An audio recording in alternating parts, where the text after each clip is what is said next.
It's that time of year when a lot of us are thinking about our mindset, our habits, what we do first thing in the morning. And have you ever looked up some of those gurus who talk about surveying the top 100 richest people, most successful people, however you want to define that, and ask them what they do in the morning? If you do, I'm a researcher, so you don't have to go out and do the research. I did it for you. Every single person who talks about this says that people who are wealthy, people who are successful, who are self-made, do a handful of things, and it's usually in the morning. We recommend that, of course, because that means you'll get it done. It's kind of before your ego brain starts talking to you, when you're still in that place between sleep and wakefulness. And those things that they list most often are meditation, yoga, eating well, exercise, and the last one I hear a lot is journaling. And, it's a combination of those depending on who the person is, and I suggest that you figure out what works best for you. What works best for me is meditation and yoga in the morning. I do my exercise later in the day. So how can we put this in a container? How can we understand it in a way that speaks to our hearts and isn't just a list of more things to do?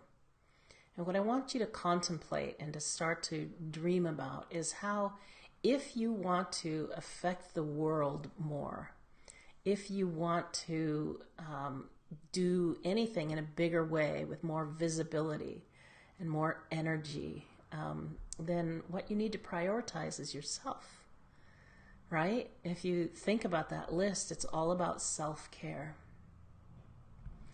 I know that can be hard for some of us, but more than 25 years ago when I started doing body work, I realized that my normal sort of taking care of other people persona didn't work unless I took care of myself first. And that's what it took for me to step into that really responsible place of taking care of myself, was thinking about the clients that I was going to be working with later that day.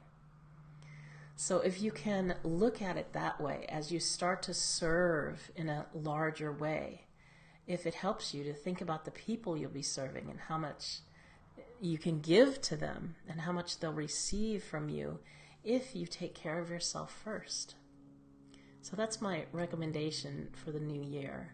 We're coming up to the Chinese New Year, which is it's the Lunar New Year, which I take as the beginning of the year, so we can leave behind all of that holiday stuff before we really think about a fresh beginning.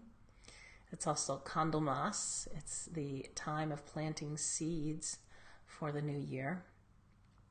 And if you'd like to join me in my next program, which starts next month, you can put your email down below and I'll let you know a little bit early. And otherwise, just leave a comment and let me know what you thought of this little talk and what else I can help you with as I come in here every single week with Riverbanks and Flow.